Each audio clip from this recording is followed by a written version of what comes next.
রাধে রাধে, সবাইকে আমার নতুন একটি ব্লগে স্বাগত। আর এই ব্লগটি হচ্ছে জন্মাষ্টমীর। আর বাবু জন্মাষ্টমীর দিন সকালবেলা আমাদের ঘরের সবগুলি গোপাল আর রাধা কৃষ্ণ গৌরনিতাইকে স্নান করাচ্ছে। বাবু স্নান করিয়ে নেওয়ার পর তারপর মা স্নান করাচ্ছে। তারপর মা স্নান দান করিয়ে রাধা কৃষ্ণ আর গৌরনিতাইদের শৃঙ্গার করবে। কারণ রাত্রেবেলার স্নানে আর রাধা কৃষ্ণ আর গৌরনিতাইদেরকে স্নান করানো হবে না, শুধুমাত্র আমাদের ঘরের গোপালগুলিদেরই স্নান করানো হবে। তাও সবগুলি গোপালদেরকে আমরা স্নান করাইনি রাত্রে, শুধুমাত্র বড় গোপালদেরই স্নান করানো হয়েছিল। আর তারপর ঠাকুরঘরটাকে আমি একটু ডেকোরেশন করে দিয়েছি।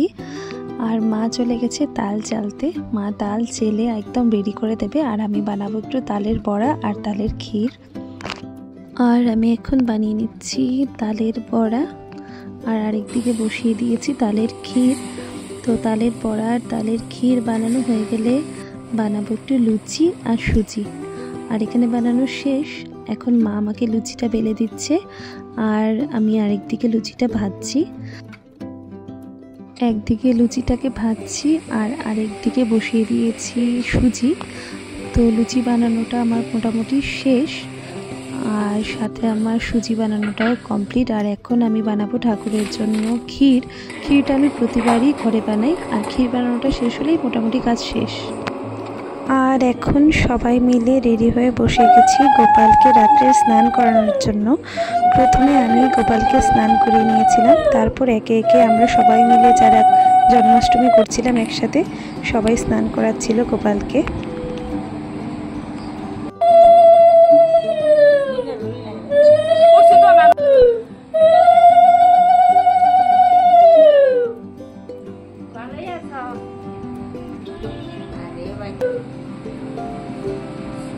আর এখন সবার শেষে মা স্নান করাচ্ছে, কারণ মা স্নান করিয়ে একবারে গোপালকে মুছে তারপর গোপালের শৃঙ্গার করবে তার জন্য। আর এই যে আমাদের গোপালরা রেডি নতুন ড্রেস পরে। আর এখানে গোপালকে সুন্দর করে শৃঙ্গার করে নেওয়ার পর মা ভোগ নিবেদন করে এখানে আরতি করছিল।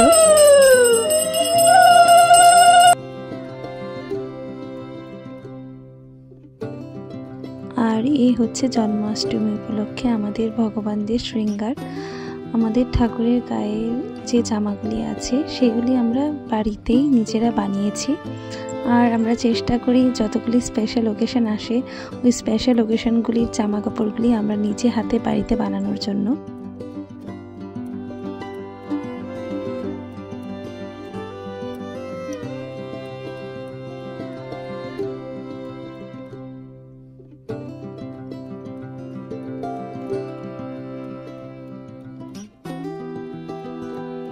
আর এটাই ছিল জন্মাষ্টমীর দিন রাত্রিবেলা ঠাকুরের ভোগ আর শৃঙ্গার।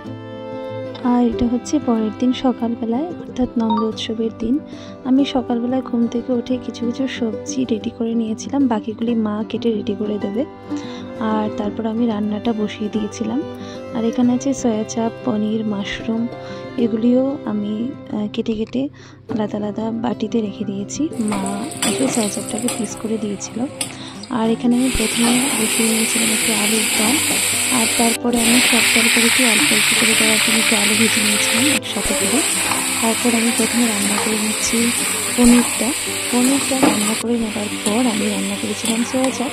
তারপর আমি রান্না করেছিলাম মাশরুম, রেড পটল, লাবড়া, চাটনি, পায়েস, বাসন্তী পোলাও, আলুদা, পাস্তা, সবই ভগবানের জন্য অল্প অল্প করে রান্না করেছিলাম।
জন্মাষ্টমীর পরের দিন অর্থাৎ নন্দোৎসবের দিন যেহেতু আমাদের বাড়িতে কয়েকজন নিমন্ত্রিত ছিল, তার জন্য আমি প্রায় সকাল 8টা সাড়ে 7টার দিকে রান্নাটা বসিয়ে দিয়েছিলাম।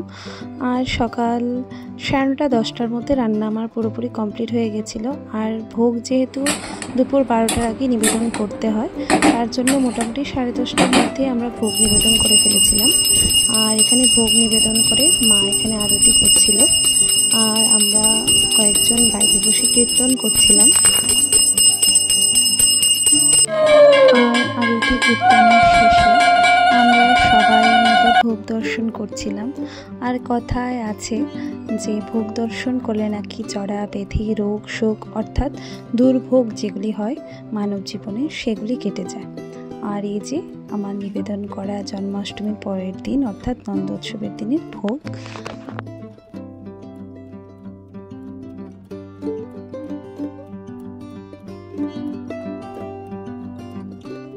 আর এভাবেই আনন্দ উৎসবের মাধ্যমে আমাদের জন্মাষ্টমী ও নন্দোৎসবের দুটি দিন খুব ভালোই কেটেছে। আর কথায় আছে উৎসবের দিনগুলি নাকি সব সময় আমাদের খুব কাছের এবং প্রিয় মানুষদের সাথেই কাটানো উচিত। আর সাথে মিস করছিলাম আমার কাকু কাকিমুনি বোনকে, ওরা যেহেতু কাজের সূত্রে এবছর বাইরে আছে, তো ওদেরকে যথেষ্ট মিস করছিলাম যেহেতু বাড়িতে একটা অনুষ্ঠান। আর সাথে মিস করছিলাম আমার ঠাকুমাকে। আমার ঠাকুমা মারা গেছে আজ প্রায় 8 মাস হয়ে গেছে। এখনও আমাদের বাড়িতে প্রত্যেকটা অনুষ্ঠানে ওনার অনুপস্থিতি আমরা খুব ভালোভাবে বুঝতে পারি। যাই হোক, আমাদের মৃত্যুটাই চিরসত্য, বাকি সব মিথ্যা। পরিশেষে রাধা মাধবের চরণে এই প্রার্থনা করি সকলে খুব ভালো থাকুক, সুস্থ থাকুক।